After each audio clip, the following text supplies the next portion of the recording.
Okay, so good morning everyone. Welcome back to lecture number 3 of Computer Networks CS307. Today we are going to have a look at protocol layers and service models. So we are at the very last topic that we are going to cover from this chapter, which is topic number 1.5 from the 6th edition of your main textbook, Kuros and Ross Computer Networks, a top-down approach. So protocol layers and service models. Okay. What are protocol layers? The networks or a computer network, as we have seen in the previous lectures, can be quite complex. It can have many pieces and it can have many integral components that comprise the entire computer network. Okay. It can have hosts, which are your end systems such as computers or laptops or mobile phones. Then it can also have packet switches, which can be routers or which can be switches. The routers or switches are interconnected with each other via links of various types of media. You can have Ethernet cables, you can have other sorts of communication such as fiber optic links, and you can even have wireless channels which are connecting different components or different pieces of the network together with each other. On top of the network, you have network related applications. Okay, so multiple different types of applications. Almost every other application these days makes use of the internet in some form. Okay. And then finally you have the protocols, that is the actual rules that you have implemented in place to basically communicate or ensure communication between different types of end systems. And then you have additional hardware such as different types of servers, and you have different types of software as well. That can be network monitoring related software such as traceroute or ping, or it can be certain other types of software such as routing algorithms or routing software that is running on top of these routers. Okay. So the question is there any hope of organizing the structure of the network? Okay, can we divide a much larger network into much smaller pieces, or can we at least discuss or try to think about how we can divide a network at the logical level? That is the different functionalities of the network. How can we actually divide them into different types of layers and create some kind of a hierarchical model for the ease of understanding as well as implementation, configuration, and the overall running of the network. So the objective is that we have a very large complex network that comprises of all of these different pieces or different types of components, and we need to divide that on the logical lines, okay, depending on the functionality, that we can actually create some kind of an abstraction of a network, and we can call it layering. A simple analogy that is given in your book is the organization of air travel. Whenever we have to travel by air, that is, whenever we have to transfer or we have to basically move from one place to another and we are traveling by air, what are the steps that we need to take? We need to buy a ticket, obviously. We need to check the baggage, that is, whatever we have to carry with us, we need to put it in a bag, and then we need to have a separate category of how much baggage we are taking with us. We need to find the relevant gates on the airport, which gate to use to actually enter our boarding room or the airport lounge. Then we have to find our way, or we have to make our way to the airplane, and then we have to basically board the airplane, and the airplane is going to take the route from destination A to destination B. Once we arrive at the destination, then we follow the reverse procedure. The airplane lands at the runway. We find the relevant gates to actually unload our stuff or basically to move out. We need to claim our baggage that we had packaged at the initial airport. And if we have any issues regarding our flight or anything else in general, any feedback or any complaint that we might have, then we can report it to the actual airport. Okay. So a series of steps, as you can see, is being followed. The entire organization of air travel is broken down into like 6 different components, and each of these components is responsible for doing something related to our overall management of the air travel. So we are going to follow a similar analogy for computer networks as well. Whenever we have to transport a message from system A to system B across the network, we need to take a series of steps. Okay, a series of functional or logical steps before we can actually transmit a message between the source and the destination. Okay, so that is what network layering is all about. We'll look at network layering in a bit more detail in the following slide. First of all, why layering, or what is the main objective that we are trying to achieve? Main objective is that we are dealing with a complex system, a complex network. Okay, and if we have an explicit structure that allows the identification of relationship between different pieces of the system, then that is going to make our life easier, and it is also going to make the configuration of the system as well as later troubleshooting of the system much easier. Because if we have a layered reference model, or generally a reference model, we can only focus on that particular layer or that particular portion of the network that is causing the problem or that requires configuration or reconfiguration. Okay, overall, modularizing or creating some kind of a hierarchy within the system can ease with the maintenance, like I said, with the troubleshooting and the later updates to the system. If we want to implement a change at, let's say, the IP address level, or at the if we want to make a change at the TCP level, we want to change from TCP to UDP protocol, then we need to only change that particular functionality or that particular layer of the network rather than changing the entire network. Okay, is layering harmful? What do you guys think? And this is something that we are going to discuss in the lecture as well.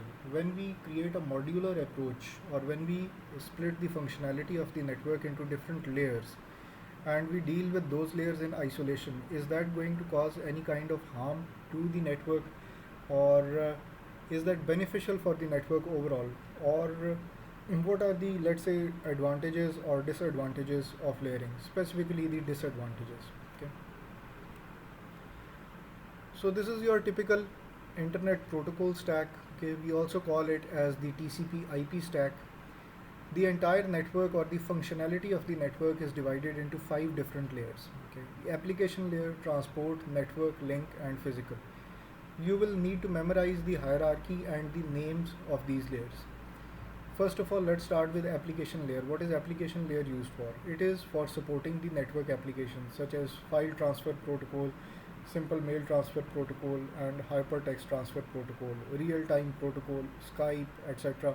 Whatever application you are using, whenever that application wants to interact with the network, it is going to make a call to the application layer of the network. So the application itself, the application layer is not going to hold or contain the application that you are using. Instead, think of it as an interface for your network stack or for your networking software to interact or communicate with the application, whichever application or application protocol you are using. Below the application layer, you have the transport layer. This is used for process to process data transfer. Okay, process to process, not host to host. The processes communicate with each other using the transport layer. How do we identify different processes running on end systems? We can use process IDs, which you would have learned in operating systems, or we can also use port numbers. Fixed port numbers are associated with different types of applications at the application layer. So you can identify a particular process using a port number as well. Port numbers are mapped to process IDs. Below the transport layer, you have something called network layer. The network layer functionality is for the routing of datagrams or routing of packets from the source to destination. So it is going to have a routing algorithm as well as a logical addressing scheme. You need to identify the individual hosts now, not the individual processes. At the transport layer, you identified the individual process. At the network layer, you identify the individual host. How do we identify hosts? If we are using a protocol such as IP, IPv4 protocol, Internet protocol, then we can identify an individual host by an IP address. And that is the first functionality, to assign a logical address to each network component or each host in the network. The second job of your network layer is to ensure that you can forward or you can route data between 2 different IP addresses or 2 different logical addresses. For that purpose, we use routing algorithms, which we discussed in previous lectures. The routing algorithms are running on routers. Then finally, the link layer or data link layer, this is the second last layer. The data is transferred between the neighboring network elements. So An end system A can be connected to an end system B via, let's say, three routers. If we connect it via three routers, then we are going to have multiple different links. The entire combination of links can be called a route between A and B. The route can comprise of multiple different links. At the data link layer or link layer, we are interested in transferring data over singular links. Okay, so we identify the end systems on either side of the link by their network addresses, or let's say their hardware addresses. Okay, not network addresses specifically, their hardware addresses. You would have heard of the term MAC addresses. Okay, so you can use MAC addresses to transfer data between over every link, and a combination of the links can comprise an entire route. So network layer is responsible for finding or determining the route from system A to system B, which can comprise of multiple different links, whereas the data link layer is responsible for transferring data individually over each of those links. Okay, and then finally you have the physical layer, which is responsible for signal processing, that is defining what is going to be a 0 and what is going to be a 1, whether plus 5 volt is a 1, whether minus 5 volt is a 1, whether 0 volt is a 0, or whatever type of signal processing scheme you are using. If you are using fiber optic cable, then you need to define which particular wavelength of light is going to basically translate to a 0 or to a 1, and vice versa. Okay, so these are the 5 layers of the internet protocol stack. This is the practical stack that is in implementation these days. Okay, that has been in implementation for quite a long time. The other name for this internet protocol stack is called the TCP IP stack. Okay, the second referencing model that we have is called the ISO or OSI reference model. ISO stands for International Standards Organization, and OSI means Open Systems Interconnection. So this was developed by the International Standards Organization. This is a general reference model. Based on this reference model, people can create their own layering schemes. Okay, but the most popular layering scheme that is in use these days is the one that we previously discussed, that is the Internet Protocol Stack or the TCP/IP stack. Okay. This is ISO or OSI reference model is a baseline model, general reference model that comprises of 7 different layers, not 5 layers. The very first layer, the application layer, is responsible for the same thing, interaction with the actual application that is running on the network. Okay. So it does not contain the application, but it contains an interface or an API that you can use to communicate with the network stack. Then comes the presentation layer. The presentation layer, we are responsible for encryption, decryption, and compression of data, as well as the formatting of data. Okay. So that is the main functionality. If you want to implement any encryption algorithm, you will do it at the presentation layer. Okay. If you want to compress data, you can do it at the presentation layer. So the exact scheme, whichever you want to use, will be defined by the presentation layer. Then you have the session layer, which is responsible for synchronization, okay, between two different end systems. Synchronization basically means that whenever you want to start a communication, you are going to set certain clock items. You are going to set certain clocks at either of the end systems that want to communicate with each other. This is going to help you later on in terms of tracking the data that you are sending. So synchronization is important, and synchronization happens at the session layer. Okay. In the previous stack, the internet stack, you can see that you only have the application layer and the transport layer. The application layer in the internet protocol stack is responsible for both application, presentation, and session. So all 3 layers are combined in this application layer. Okay. Whereas in the OSI reference model, you have 3 separate layers defining each of the functionalities individually. Okay. So application, presentation, and session are different in the reference model. In the actual implementation of the TCP/IP stack, application, presentation, and session are combined into one single layer, which is called the application layer. We follow the idea of something called encapsulation or decapsulation of data. By the way, transport layer serves the same functionality as we saw before in the previous stack. Transport layer is responsible for process-to-process communication, and it also offers a certain reliability. If you want to add reliability to the system, if you want to recover from packet loss, you can do it at the transport layer. At the network layer, you are responsible for logical addressing of each individual end system, and the routing of data between these end systems. The data link layer is responsible for communication over each of the individual links within your entire route. And then finally you have the physical layer, which is going to be responsible for signal processing. Okay. So how is data actually moved now? We have discussed the functionalities of the general reference model as well as the actual implementation, which is the 5-layer TCP/IP stack. The data moves from the source to destination, okay, in such a way that your end system or laptop generates some kind of a message that needs to be transported over the network. The data or the message is handed to the application layer. The application layer in turn gives the data to the transport layer. The transport layer adds its own header, okay, its own header to that piece of data. At the network layer, you add the network layer header, okay. So whatever data you are receiving from the top layers, you will keep on encapsulating it encapsulating it with a new header at each and every layer as you move down, okay. So application layer will give data or the message to the transport layer. The transport layer is going to encapsulate it with a transport layer header. It will pass on the data to the network layer. The network layer is going to add another header which is going to contain network related information. It will pass it on to the link layer. The link layer is going to encapsulate it with a header.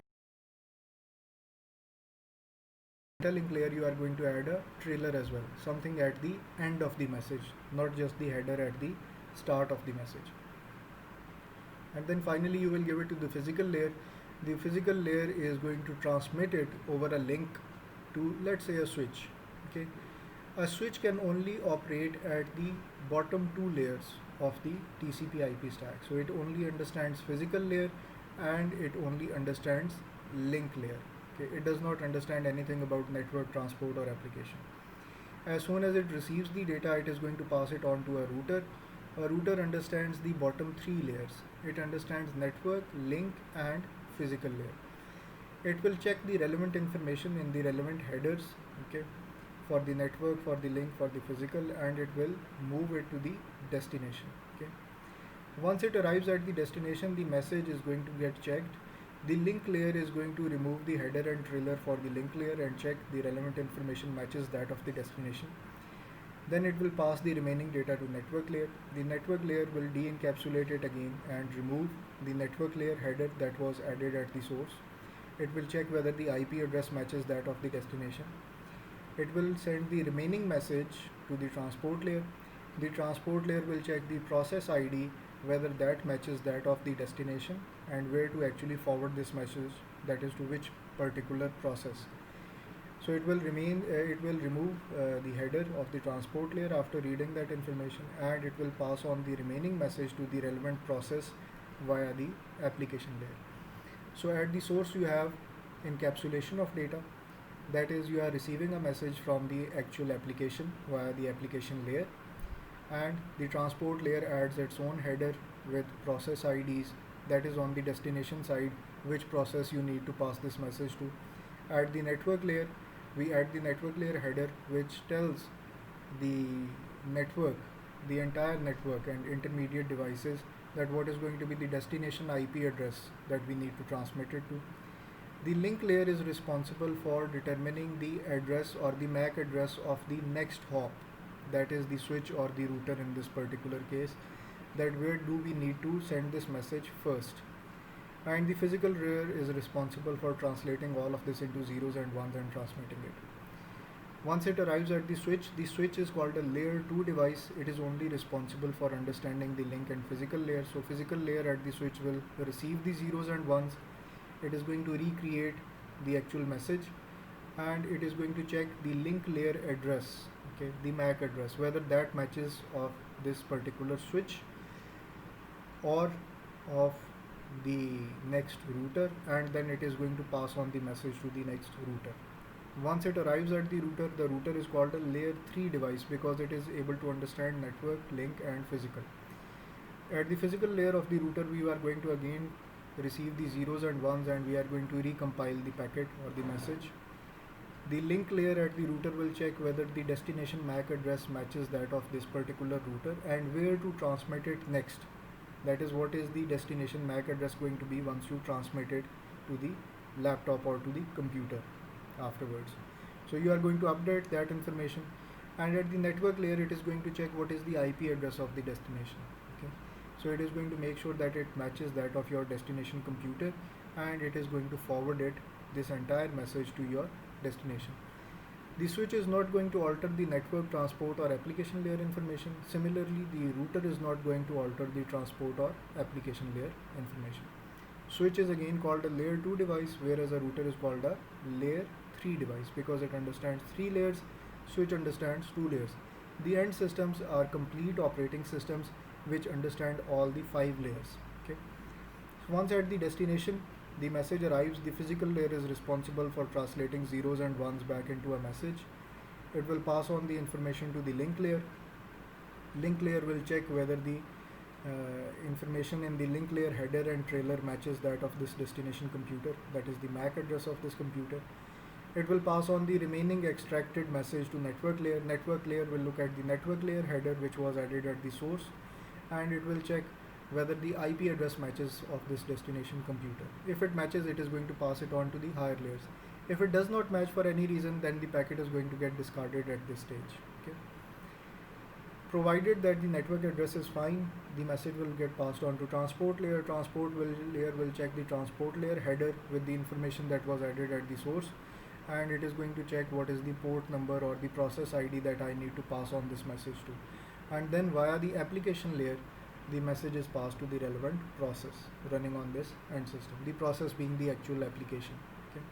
So this is the entire phenomena of encapsulation of data at the source, and then decapsulation of the data at the destination. And then you have two intermediate devices, which can be a switch or a router, which are going to read the information that was embedded at the source. And this information can only be read by a switch at the bottom 2 layers and by a router at the bottom 3 layers. Okay. So this is a quite important concept in networking, and this is one of the building stones of network communication. So make sure that you revise it repeatedly. Another important information is that the actual piece of data, this message at the transport layer, is called a segment. Once this message passes on, or once this segment passes on to the network layer, at the network layer, once we encapsulate the segment, we call it a packet. Once the packet is forwarded to the link layer, okay, within the actual operating system, within the actual source computer, the link layer is going to add link layer related information, okay, to this packet that we have received from the network layer. Once the link layer information is added, the packet is now called a frame. Okay, so 3 different terms are used. Transport layer is responsible for creation of segments, passing it on to network layer. Network layer is responsible for encapsulating the segments with network layer information, and then we call it a packet. And then the packet is passed on to the link layer, and the link layer is responsible for adding link layer header and trailer, and we call that entity a frame. Okay, so segment, packet and frame, remember this as well. Okay. So make sure you revise this encapsulation and de-encapsulation, and if there are any questions you can ask me during the lecture as well. Okay, so this is the actual scheme. Okay, the actual animation. Transport layer passes on data to network layer, we add a header, okay, for the network. Then we call it a datagram or a packet, pass on the data to the link layer. Link layer is going to add another header as well as a trailer. Okay, just for the sake of your understanding, it is important to know right now that at the link layer you add a header and a trailer. Okay, we are going to look into the details of link layer later on, but remember this, that we add a trailer at the link layer as well as a header, and then we pass it on via physical layer to a switch via router. At the router we check this information once again in the relevant or respective headers for each of those layers, and we encapsulate the data once again with the updated information about these 3 layers if needed, and pass it on to the destination. So the actual summary of this particular chapter is that we have covered quite a lot of material. Overview of the internet, what's a basic protocol, What is a network edge, network core and access networks, packet switching versus circuit switching, what is the structure of the internet, that is the internet service providers, what is a global ISP, what is an access ISP, etc. Then a few network related parameters which are packet loss, delay, as well as throughput, difference between throughput and bandwidth. And then finally layering and these service models. That is what is the idea of layering or modular approach to dividing the network functionality into different layers. And then what are the service models available, that is the TCP IP stack and the general reference model, which is the OSI reference model. Okay, so now you should have a basic idea of what computer networks are, what are the underlying technologies, and we are going to cover each of these layers, okay, or the functionality of each of these layers in much more detail in the coming chapters. So in chapter number 2 we'll look at application layer, chapter number 3 is purely going to be transport layer, chapter 4 is going to be network layer, and chapter 5 is going to be data link layer. Okay, so that is where the name of the book draws upon as well from this particular diagram. Computer networks are top down approach, that we start off with the application layer and then slowly we start increasing or building our knowledge with the different functionalities of the network which are divided into these layers. Okay, so if you have any questions or any concerns, write them down and we can discuss them tomorrow during the lecture hours. Thank you.